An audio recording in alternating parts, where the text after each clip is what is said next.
Hi guys! Magandang gabi! Welcome back po dito sa Gandara SRU channel for Showbiz Update. Andito na naman nga po akong muli nagbabalik.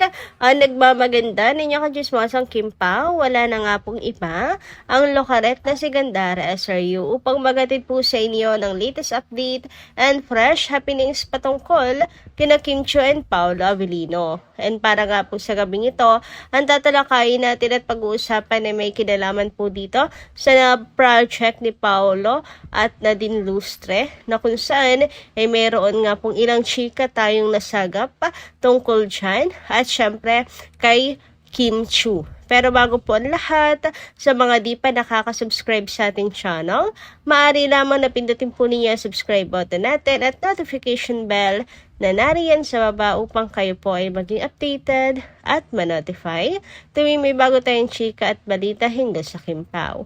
Basta mga balita na may kinalaman kina Kim Chiu and Paolo Avellino, sagot na nga po natin yan. And nais din po pala natin magbasa ng ilang comment ngayong gabi mula po sa ating mga taga-subaybay bilang pasasalamat sa walang sawang pagsuporta at pagtutok sa ating pong daily updates at para bigyan na rin po ng tinig ang kanilang mga reaksyon at saloobin bilang mga fans na nandyan parate kina Kim and Paolo.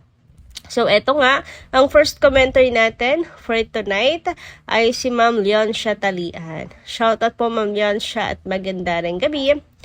Sometimes, I believe Kim Po's relationship is only real. They are only good friends. It seems Paolo want romance but afraid of accountability. He enjoys popularity but afraid of responsibility. He enjoys liked by fans but afraid of commitment. So Kim, use your discernment. It seems Gerald is prouder of you.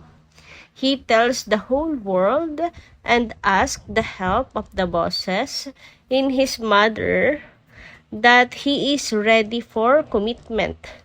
I am not Kim Arald fan, but I'm only analyzing the situation. Wake up, Kim. Naku, Ma'am Leoncia Talian, huwag kayong basta-basta papahuli sa mga ganyan pong pakana, sa mga ganyan pong patibong, Ma'am Leoncia Talian, mga pinapakita ko, no? Bakit niya ginawa yun kay Kim before in the first place, di ba? At saka hindi siya nagbago. Ganun pa rin yung kanyang ginawa na mga sumunod po kay Kim. 'Di ba? Full of controversy itong si Gerald. Ang dami na pong nagdaan, same scenario lang po. So parang kumbaga ay wag po tayong papauto sa konting lang pinapakitang kabutihan, ganyan. Para mga politiko lang yan eh. Porque nagparamdam ngayon, mabuti na. Nakalimutan na ang mga nakaraan. Konting pakita lang, ganyan. Wala na, huli na sa patibong ang mga tao. Kaya wag kayong umano agad, kahagat dyan, Ma'am Leoncia Talian. Prouder kay Kim. Mas prouder. Nako po. Hashtag never again. Ayan. Kaya nga si Kim talagang hindi na po babalik kailanman. Kasi at the first place, bakit siya sinaktan? Bakit siya iniwan? Bakit siya niloko? Diba? Samantala, sabi naman ni Ma'am Norma Daya Gandara, really? Very happy na ako kasi at least she is willing to settle down with Paolo. Alam mo, Gandara, nung una ay duda ako kay Paolo para kay Kimi. But because nakikita ko na kilos at pag-ari ay gustong-gusto ko na si Paolo para kay Kimi. Kasi I can foresee that Paolo will be a good husband to Kimi. Kasi may anak ako na same month, date of birth. Magkapareho sila ni Paolo. Magkaiba lang ng year. Mas matanda yung anak ko kay Paolo ng 3 years. Engineer siya. dyan sa Marilao, Bulacan. At dyan siya nakapangasawa. Not for bragging, Gandara. Aking anak, then ay introvert.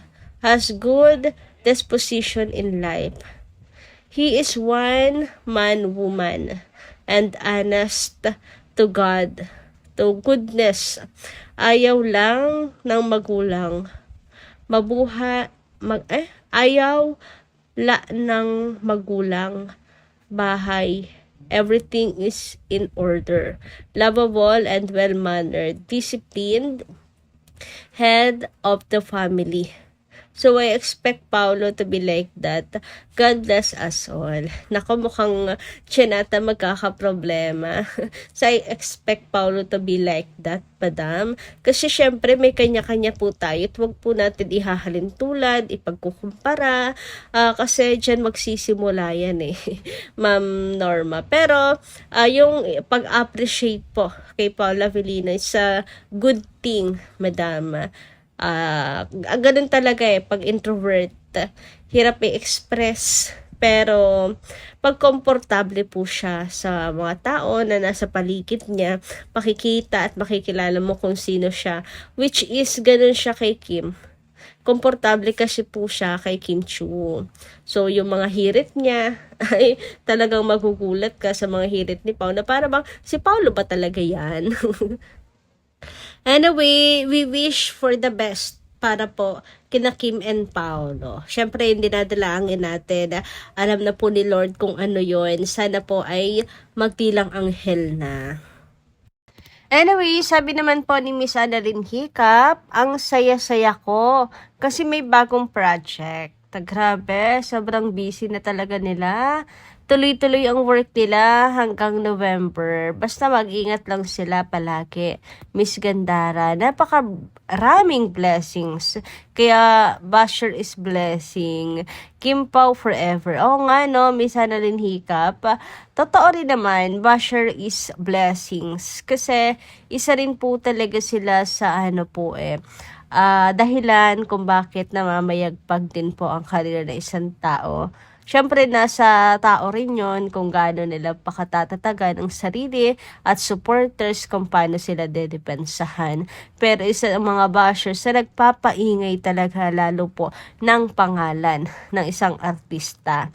Kaya nga, ano po ang show business talagang dapat marunong ka rin makipaglaro dyan sa show business. At kung mahina-hina ka, naku po, yung mga blessings na yan, mawawala lang din po agad-agad parang parang bula. Kaya naman, thankful din si Kim and Paolo, syempre, ng kanilang mga fans ay grabe din po ang pagsuporta at pagpapakita ng pagmamahal sa kanila. Kaya nakakakita po sila ng liwanag sa kabila po ng lahat.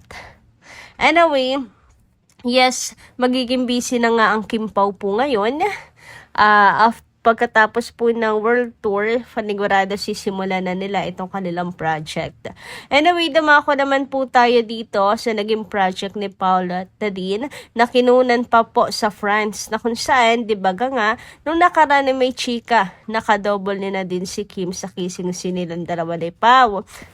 So, meron po ditong post si Kinang and Tani Japan.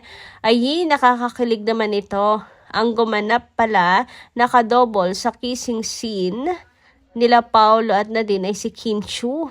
Kilig match. Kasi nga daw, ayon pa sa chika, ayaw na daw ni Pao na may kakissing scene na iba. At bilang respeto rin sa mga basher, sa mga partner tulad ni Nadine na may jowa na rin. Pero ano kinalaman dito ni Oki, ano yan, sa kanya rin ang galing ang chika, pinatutuhanan ba niya ang chika na to, mga kakimpaw? Anyway, sabi dito sa comment, for me lang ha. So, therefore, ayaw na ni Pao makipag-kissing sin sa iba. Not in a bad way ha, respeto lang ba sa kanilang partner kasi nandun din naman BF na din. Kaya mas mabuti na si Kim ang kakissing si Pao. Parang gusto ko nang mapanood yung movie na yan Naintriga nga po ako kasi hindi ko alam kung ginagamit lang ba si Kim. Ito ba ay chika lang, hindi totoo. Ginagamit lang pangalan ni Kim kasi alam nila na maraming Kim Pao fans ang hindi susuporta. O sadyang totoo. Kung sadyang totoo, then good. Good para sa lahat. Good kasi hindi lang basta, hindi ginagamit si Kim kundi talagang para bilang respeto sa kanilang partner. Kasi kung hindi totoo, malamang ginagamit lang talaga si Kim kasi nga marami po mga Kim Pao fans ang hindi susuporta, di ba? Ngayon, nabalita yan, di ilang Kim Pao fans po ang nagbagong isip, kanila na itong susuportahan. Kaya dalangin ko na talaga sana totoo po ang balita na yan at hindi lang kinagamit ang pangalan ni Kim Chiu. Anyway, dumako naman nga po tayo dito sa nakita natin habang naghahanap po ng balita kina Kim and Paolo. Ito yung ating natagpuan at nadaanan mga kakipi. Ang astig na si Chinita Princess. So, ang tanong, handa na nga daw ba si Kim Chiu sa ganito pong genre, ganitong palabas, ganitong action? Ibig sabihin ba nito ay mayroon pong nilulutong project kay Kim Chiu? Pero bakit si Kimi lang? Hindi ba kasama si Paolo? Ano to? New project lang ni Kimi? Yan, malamang ang nabubuong katanungan sa inyo pong mga isipan ngayon. Pero lilinawin lang po natin, ito po ay AI generated lamang. Sinusubukan lang po ng ilang Kim Pao fans kung babagay kay Kimi yung ganito pong role. And kung handa na ba si Kimi sa ganito pong role at kung kaya ni Kimi yung ganito pong role.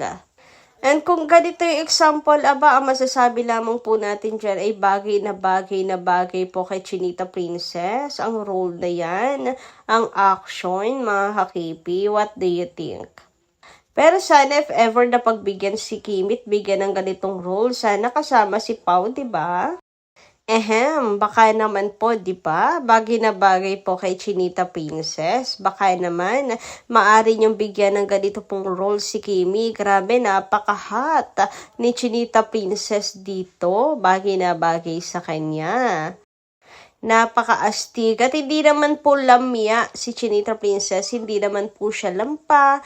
Kaya naman baka naman po maipush nyo. Kasi si Kimi ay lagi po nag-workout yan. So kayang-kaya ni Kimi yung ganyan pong role. Hindi po siya lamya at palampalampa. Kaya bago po maisipan ng Kim Pao na mag-settle down, may ganito muna silang project, di ba? Why not? Di ba po mga ka-KP? Anong palagay nyo? Comment ka lang dyan sa baba. Dito lang muna ang aking update. Maraming salamat po sa inyong pakikinigan. Kita kasi pumuli sa mga susunod nating chika. Maraming salamat!